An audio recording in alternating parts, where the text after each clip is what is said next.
కూర్చో. నమస్తే, welcome to our channel. నేను మీ అనిల్. జనసేన అధినేత ఆంధ్రప్రదేశ్ డిప్యూటీ సీఎం పవన్ కళ్యాణ్ ప్రస్తుతం చిక్కుల్లో పడ్డారు. ఎస్, రేపు తెలంగాణలో జరగబోయే నవనిర్మాణ సంకల్ప సభకు ఇక్కట్లు ఇబ్బందులు రాబోతున్నాయా అంటే అవునని సమాధానం చెప్పాలి. ఏదైతే గత వారం రోజుల నుండి తెలంగాణ వాదులు కావచ్చు, కొంతమంది ఉద్యమకారులు కావచ్చు, తెలంగాణలో కొంతమంది జర్నలిస్టులు వరుసగా పవన్ కళ్యాణ్ పైన వరుస మీడియా సమావేశాలు ఏర్పాటు చేసి ఆయన పైన విమర్శన అస్త్రాలు సంధించారు. అయితే ఎక్కడ తగ్గకుండా అటు జన సైనికులు కూడా, ఎక్కడ వారికి తగ్గకుండా జన సైనికులు పవన్ అభిమానులు కూడా వారితో పాటు పోటాపోటీగా ప్రెస్ మీట్లు పెడుతూ ఆ తెలంగాణ వాదులను కొంతమంది జర్నలిస్టుల పైన కూడా ఇటు జన సైనికులు కూడా ఎదురుదాడి కూడా చేయడం జరిగింది. సో ఈ నేపథ్యంలో ఇలాంటి రాజకీయ రగడ జరుగుతున్నటువంటి నేపథ్యంలో పవన్ కళ్యాణ్ తెలంగాణలో సభ పెడుతున్నట్టుగా అనౌన్స్మెంట్ చేయడం జరిగింది. మామూలుగా పవన్ కళ్యాణ్ తెలంగాణలో సభ పెడుతుందంటే అంత ఎక్కువ విమర్శ రాకపోయేది. అయితే ఇప్పుడున్నటువంటి పరిస్థితుల్లో ఏదైతే అటు నాగేశ్వరరావు అదేవిధంగా పవన్ కళ్యాణ్ ఇద్దరి మధ్య ఈ వివాదాన్ని అటు తెలంగాణ ఆంధ్ర వివాదంలాగా మారిపోయిన తర్వాత దట్టు అది కూడా జూన్ 2వ తేదీన అంటే రేపు ఈ సభ పెడుతుండడంతో ఒక్కసారిగా రాజకీయ రగడ అనేది ఈ హీట్ అనేది కనిపిస్తూ ఉంది. సో రేపు జూన్ 2 అంటే తెలంగాణ ఆవిర్భావ దినోత్సవం, తెలంగాణ స్థితించినటువంటి రోజు. రేపటి రోజున పార్టీలకు అతీతంగా 4 కోట్ల తెలంగాణ ప్రజలందరూ కూడా ఒక పండుగలాగా జరుపుకుంటారు. ఒక గొప్ప రోజు రేపు తెలంగాణ వాళ్ళందరికీ కూడా, ఓన్లీ అధికారులకు, ఓన్లీ అధికార పార్టీకే వాళ్ళకి ఇలా కాదు, 4 కోట్ల మంది తెలంగాణ జనానికి ప్రజలకు రేపు ఒక పెద్ద పండుగ వాతావరణం కనిపిస్తూ ఉంటుంది. సో ఆ తెలంగాణ ఆవిర్భావ దినోత్సవం రోజే పవన్ కళ్యాణ్ నేను సభ పెట్టబోతున్నాను అని చెప్పేసి చెప్పడంతో ఇప్పుడు ఈ రాజకీయాలు ఇంకా మరింతగా హీట్ ఎక్కడం జరిగింది. నిన్న మొన్నటి వరకు కూడా కొంతమంది ఉద్యమకారులు, తెలంగాణ ఉద్యమకారులు, మరికొంతమంది తెలంగాణ జర్నలిస్టులు మాత్రమే పవన్ కళ్యాణ్ పైన విమర్శలు చేయడం జరిగింది. ఆయన పైన కొన్ని ఘాటు వ్యాఖ్యలు చేయడం జరిగింది. దానికి ఎదురుదాడి జన సైనికులు కూడా చేసిర్రు, అయిపోయింది. కానీ రేపు పవన్ సభ ఉన్నటువంటి నేపథ్యంలో ఈరోజు అధికార పార్టీ, తెలంగాణలో ఉన్నటువంటి అధికార పార్టీలో మంత్రిగా ఉన్నటువంటి పొన్నం ప్రభాకర్ గౌడ్ గారు ఈరోజు ప్రెస్ మీట్ పెట్టి పవన్ కళ్యాణ్ పైన, జనసేన పార్టీ పైన తీవ్రమైనటువంటి వ్యాఖ్యలు చేయడం జరిగింది.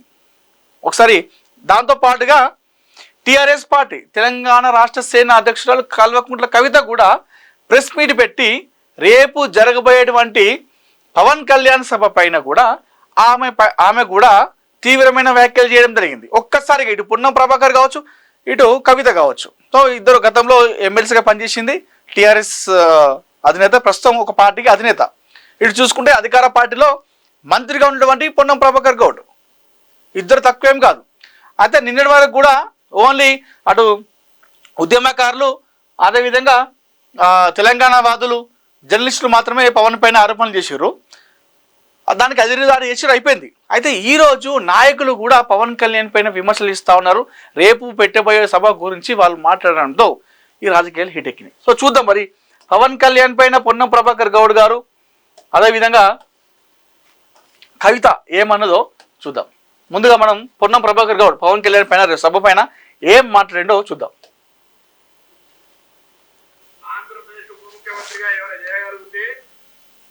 ఏమైనా పీకేదనుకుంటే అక్కడ చేయి. ఇక్కడికి వచ్చి నవనిర్మాణ సంస్థ పేరు మీద పీకేది చేసేటువంటి కార్యక్రమంలో ఇక్కడ ఎవరు సహించడానికి సిద్ధంగా లేడు. తెలంగాణ ఏర్పడితే 11 రోజులు అన్నం తినటువంటి వెధవాచి ఇక్కడ మా తెలంగాణ పట్ల ఏదో ముసలి కన్నీరు గారికి ఒప్పుకోం.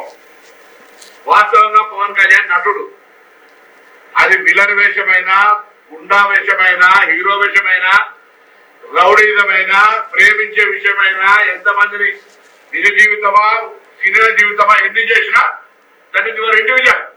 ఈ రోజు కూడా తెలంగాణలో రెచ్చగొట్టేటువంటి విద్వేషపూరితమైన వ్యాఖ్యలు మాట్లాడడం ద్వారా తెలంగాణ వాతావరణాన్ని కలుషితం చేయాలి అనేటువంటి రేటు ఫిక్స్ చేసుకుని భారతీయ జనతా పార్టీ తోటి తెలంగాణలో ఈ నటన స్టార్ట్ చేసిండు.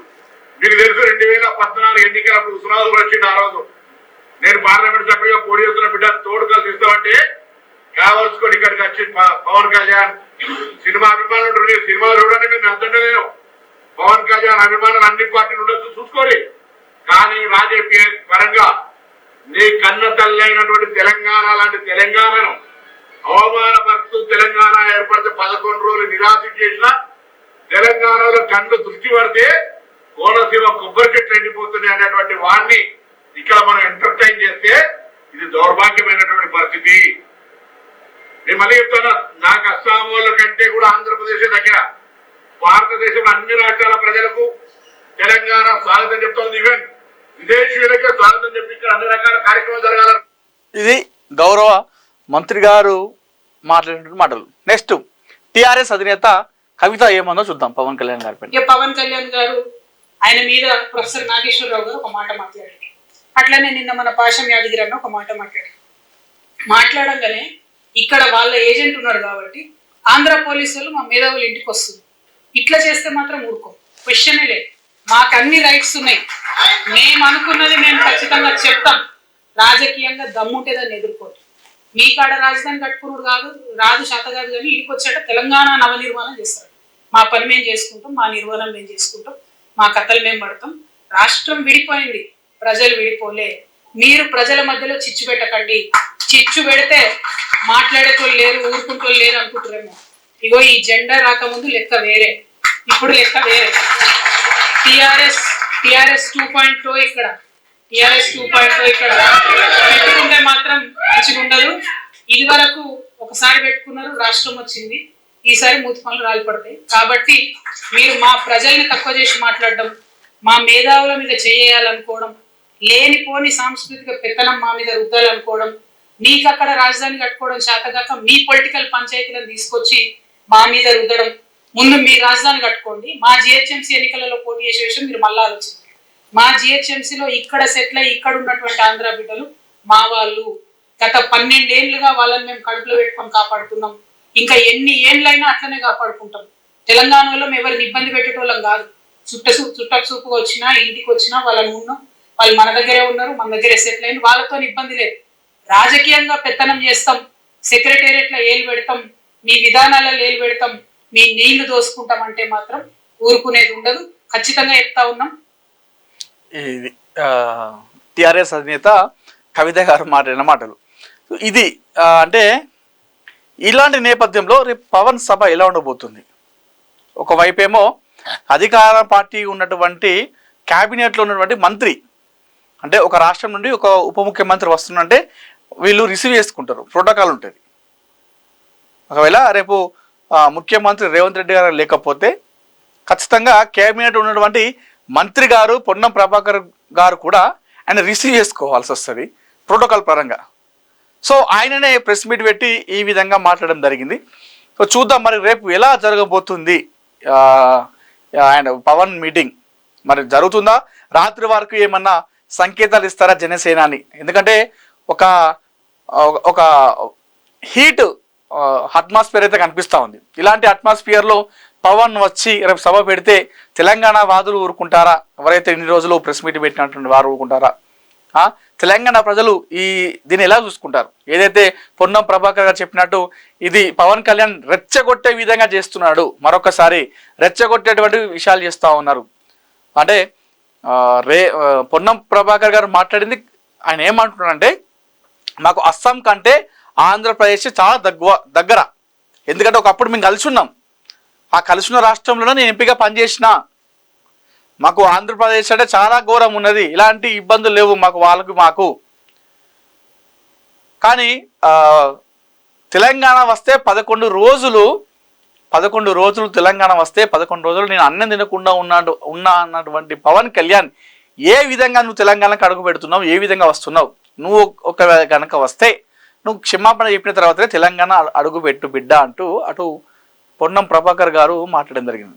మరి ఇలాంటి నేపథ్యంలో రేపు ఉప ముఖ్యమంత్రి హోదాలో పవన్ కళ్యాణ్ ఇక్కడికి వస్తే ఇక్కడ గవర్నమెంట్ ఆయనకు ప్రోటోకాల్ ఇవ్వాల్సి వస్తుంది ఖచ్చితంగా. మరి ఇప్పుడు గవర్నమెంట్ ఉన్నటువంటి అధికార పార్టీకి ఉన్నటువంటి మంత్రి గారు ఇప్పుడు ఈ స్పీచ్ ఇవ్వడంతో మరి రేపు కాంగ్రెస్ పార్టీ నాయకులు కావచ్చు, కార్యకర్తలు కావచ్చు, రేపు జరగబోయేటువంటి సభ ఏ విధంగా జరుగుతుంది, ఎలాంటి ఒక యుద్ధ వాతావరణం జరిగేటువంటి అవకాశాలు ఉన్నాయనేది కొన్ని కనిపిస్తూ ఉంది. లేకపోతే ఇన్ని ఉద్రిక్తుల నడుమ ఏవైతే కొంతమంది తెలంగాణ వాదులు, కొంతమంది తెలంగాణ ఉద్యమకారులు, కొంతమంది జర్నలిస్టులు, అదేవిధంగా ప్రస్తుతం ఒక మంత్రి, అదేవిధంగా మరికొంతమంది నాయకులు పవన్ కళ్యాణ్ పైన, తెలంగాణ పర్యటన పైన చాలా అంటే చాలా విమర్శలు చేస్తూ ఉన్నారు, అడ్డుకుంటామన్నట్టుగా చెప్తా ఉన్నారు. మరి ఇలాంటి నేపథ్యంలో పవన్ కళ్యాణ్ రేపు కనుక వస్తే, అది కూడా రేపు తెలంగాణ ఆవిర్భావ దినోత్సవం నాడు వచ్చి సభ పెట్టినట్టయితే ఇది ఎటు వెళ్తుంది, ఎక్కడికి దారి తీస్తుంది, ఇది పవన్ కళ్యాణ్కి ప్లస్ అవుతుందా మైనస్ అవుతుందా, లేకపోతే పవన్ కళ్యాణ్కి వ్యతిరేకంగా మాట్లాడే వాళ్ళకి ఇది ప్లస్ అవుతుందా మైనస్ అవుతుందా అనేది కూడా చూడాలి. మరి ఇంత యుద్ధ వాతావరణంలో పవన్ కళ్యాణ్ మరి రేపు సభ పెడతాడా? ఎందుకంటే ఇది రేపటి రోజున తెలంగాణ వాళ్ళు ఇక్కడ తప్పు ఉందా లేదా అని చూడరు. రేపు తెలంగాణ ఆవిర్భావ దినోత్సవం ఒక సెంటిమెంట్గా చూస్తూ ఉంటారు తెలంగాణ ప్రజలందరూ కూడా. మరి రేపటి రోజున ఖచ్చితంగా పవన్ కళ్యాణ్ వచ్చి సభ పెడితే మరి ఈ నాయకులు అన్నట్టుగా, తెలంగాణ ఉద్యమకారులు అన్నట్టుగానే తెలంగాణ ప్రజలు తీసుకుంటారా? లేదు, ఎవరైనా సరే ఎప్పుడైనా రావచ్చు, సభ పెట్టచ్చు అని చెప్పేసి ఆ విధంగా చూస్తారనేది తెలియదు. మరి ఇటు జన సైనికులు రేపు ఎవరు వచ్చినా ఎంత చేసినా దమ్ముంటే ఆపుకోండి అంటూ జన సైనికులు చెప్తా ఉన్నారు. ఎలా వస్తారు రండి అడుగు పెట్టు అని చెప్పేసి ఉద్యమకారులు, నువ్వు ఒకవేళ గనక వస్తే తెలంగాణకి సారీ చెప్పినాకనే నువ్వు ఇక్కడికి రావాలని చెప్పేసి ఇక్కడ మంత్రి చెప్తా ఉన్నారు. మరి చూడాలి. ఇలాంటి నేపథ్యంలో రేపు పవన్ సభ పైన సర్వత్రా ఆసక్తి కనిపిస్తూ ఉంది. రెండు రాష్ట్రాల ప్రజలు రేపు పవన్ కళ్యాణ్ సభ ఏ విధంగా జరుగుతుంది, ఎలా జరుగుతుంది, జరుగుద్దా లేదా, మరి ఈరోజు రాత్రి వరకు జనసేనాని ఇప్పుడు ఇలాంటి సిచ్యువేషన్లో, ఇలాంటి సెంటిమెంట్ టైంలో నేను వస్తే ప్రాబ్లం అవుతుంది అనుకుంటే ఇది కరెక్ట్ కాదని చెప్పేసి ఏమైనా సభ రద్దు చేసుకుంటాడా, మిగతా రోజు వేరే రోజు ఏమైనా పెట్టుకుంటాడా అనేది చూడాలి. సో పొన్నం ప్రభాకర్ గారు అయితే ఒకటే చెప్పడం జరిగింది, నువ్వు వస్తేరా, మిమ్మల్ని వద్దంటలేను, నేను వచ్చి ఏమైనా చేసుకో, రాజ్యాంగం కల్పించిన హక్కు, కానీ నువ్వు ఒకప్పుడు తెలంగాణ వస్తే 11 రోజులు అన్నం మానేసిన చెప్పినావు, ఇవన్నీ మాట్లాడినావు, ఇక్కడ వచ్చి ఇక్కడ ఏలు పెట్టద్దు, ఇక్కడ రాజకీయాలు చేయొద్దు అని చెప్పేసి ఇక్కడ ఇటు కవిత. చూద్దాం మరి రేపు సభ రద్దు అవుతుందా, సజావుగా సాగుతుందా, లేదంటే ఏదైనా అల్లర్లు అటు జన సైనికులు వర్సెస్ ఇటు తెలంగాణ వాదుల మధ్య రేపు ఏదైనా ఒక యుద్ధ వాతావరణం అనేది కనిపిస్తుందా? దీనికి సంబంధించినటువంటి విషయాలపైన సర్వత్రా ఆసక్తి ఉత్కంఠ అయితే కలుగుతూ ఉంది. రేపు మరి అటు పవన్ కళ్యాణ్ ఉప ముఖ్యమంత్రి కాబట్టి ఆయన సెక్యూరిటీ ఉంటుంది, మరి ఇక్కడ అధికార పార్టీ నాయకులు ఆయన పైన విమర్శలు ఇస్తూ ఉన్నారు. తెలంగాణ వాదులు మరి ప్రోటోకాల్ ఇస్తారా, మరి ప్రోటోకాల్ ఇస్తే ఏ విధంగా ఇస్తారు? పోలీసులు అయితే రేపు పవన్ సభ జరిగేటువంటి ప్రాంతంలో ఖచ్చితంగా ఎక్కువ మోహరించేటువంటి అవకాశం అయితే కనిపిస్తూ ఉంది. మరి చూద్దాం రేపు ఏం జరుగుతుంది, పవన్ సభ సజావుగా సాగేనా, లేదంటే ఒక ఉద్రిక్తత కనిపించే అవకాశాలు ఉన్నాయా తెలుసుకోవాలంటే మరికొన్ని గంటలు మనం వేచి చూడాల్సిందే.